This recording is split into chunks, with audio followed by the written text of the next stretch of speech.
In the 1970s, your parents probably bought a home on a single income.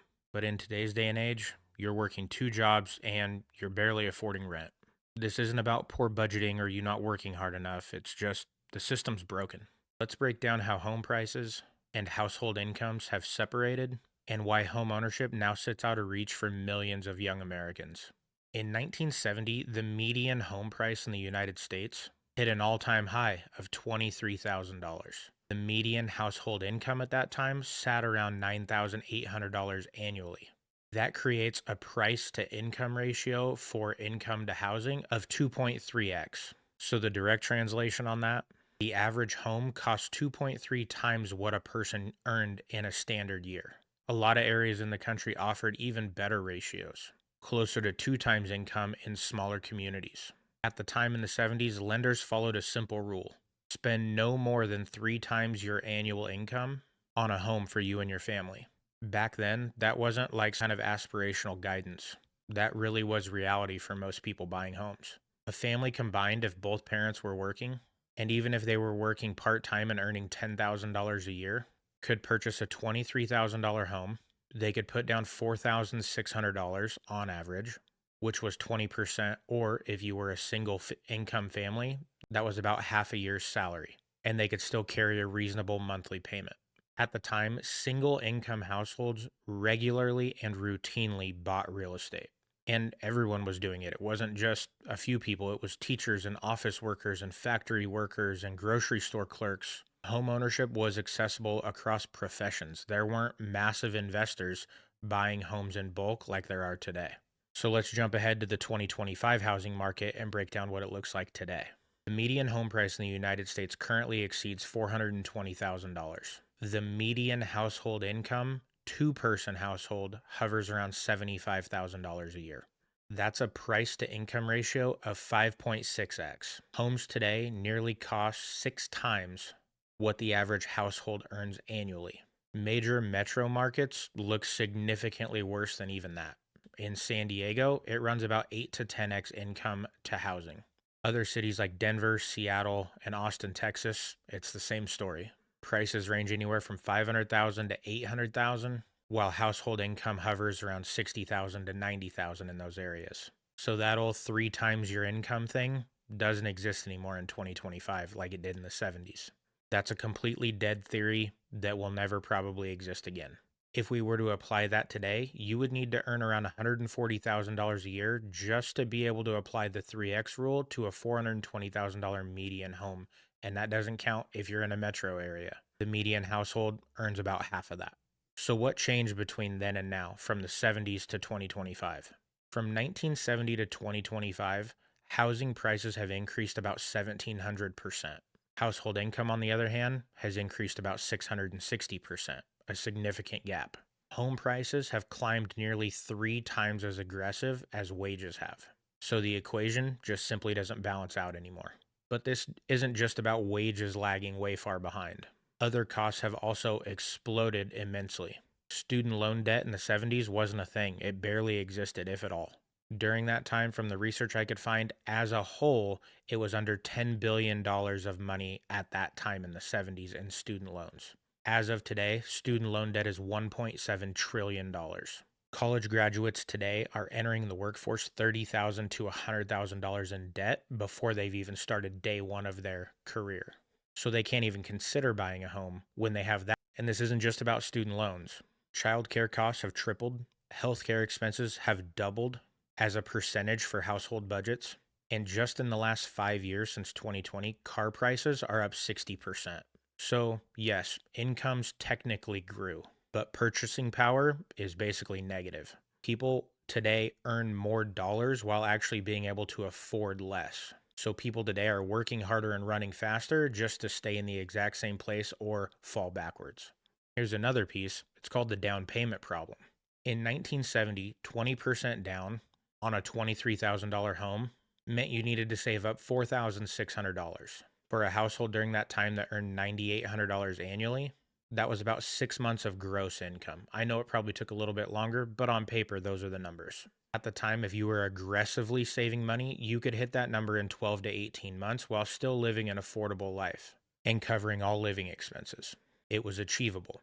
Today, 20% down on a $420,000 median priced home requires $84,000 to hit 20%. At $75,000 annually for household income, that's more than an entire year's gross earnings. And obviously, nobody can save 100% of their gross income. After taxes, housing, food, transportation, bills like student loans, and other basics, the average household in America today can save 3 to 5% of their gross income. At that rate, saving $84,000 for a 20% down payment would take over 20 years. Most buyers today, though, put down anywhere from 3 to 5% on an FHA or a conventional loan. This, in turn, means higher monthly payments, mortgage insurance, and less equity immediately from day one right out the gate. You're essentially already starting the race behind. So here's the monthly payment reality of all this. If we jump ahead a decade to 1980, mortgage rates at that time actually hit 15 to 18%. They were massive. But at the time, home prices stayed low enough that people were still able to afford to live and buy homes. And at that time, payments actually remained manageable. A $50,000 home with a 15% interest rate created a $630 a month payment. High rate, but you still had a low price payment. Today's rates are hovering 6.5% to 7% as of October 2025. But with the median home price being $420,000, your monthly payment is anywhere from $2,800 to $3,000 principal and interest only, not even factoring in mortgage insurance, homeowners insurance, and property taxes. Once you add in those factors of not being able to put 20% down, you're looking, depending on your area, $3,500 a month to $4,500 a month. In most cases, lenders want your total debt to income ratio and monthly expenses to be anywhere from 43% to an absolute max of 50%. If you do an FHA loan, you sometimes can go to 55% if you have strong credit and a lot of qualifying factors. But assuming the 43% to 50%, to afford a $3,500 a month payment on paper comfortably, I say comfortably like this, you would need to gross roughly $8,000 a month to not be at the absolute cap at 50%. Or you would be making $96,000 annually. Again, the median household earns $75,000. So the median household income doesn't qualify for the median price home in the United States in 2025. Let me say that one more time.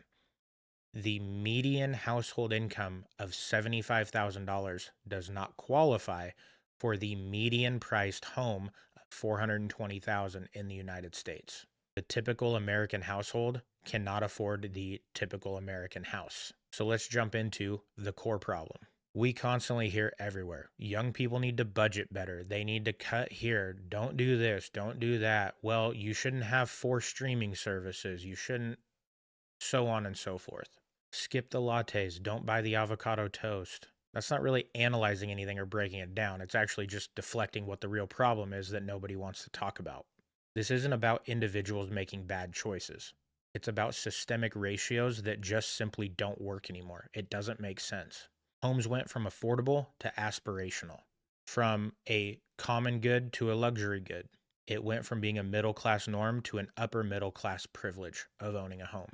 Unless wages double rapidly or home prices crash violently, these ratios aren't going to self-correct. And on top of that, neither one of those scenarios look like that's going to happen. Wage growth typically runs 2 to 3% annually. Home prices would need to go stagnant for 15 to 20 years in order for wages to catch up. That's certainly not going to happen in a supply-constrained market. So let's wrap this up with talking about who gets left behind with all of this. Dual income households earning $100,000 struggle to qualify in major metro markets. Teachers, nurses, firefighters, police officers, all these professions that we call essential, can't even afford to buy a home in the cities that they serve. This will then continue to create downstream effects. People are delaying starting families because they don't have a stable home. They in turn stay in apartments longer, creating a rental demand, which drives up prices. Or they end up relocating away from family and friends where their support system is because they just simply can't afford it. In the past, homeownership has always been tied to wealth building in America. In the past, your home equity funded retirement and helped pay for your kids' college, and it provided a financial safety net. When homeownership becomes inaccessible to the masses, You're locking millions of people out of the primary wealth building tool that our parents, grandparents, and great grandparents all got the opportunity to live through and take advantage of. This is why middle class America is no longer existent. This is why it's now low class and middle upper class, and there's not really anything in between. So the bottom line is the system has outgrown the people living in it. Housing prices reflect what investors and high earners can pay, not what typical families can afford in today's market. In 1970s, homes were priced for the people who needed them. In 2025, they're priced for whoever can pay the most for them. That's not a housing market serving its purpose. It's a broken system that's masquerading around as normal.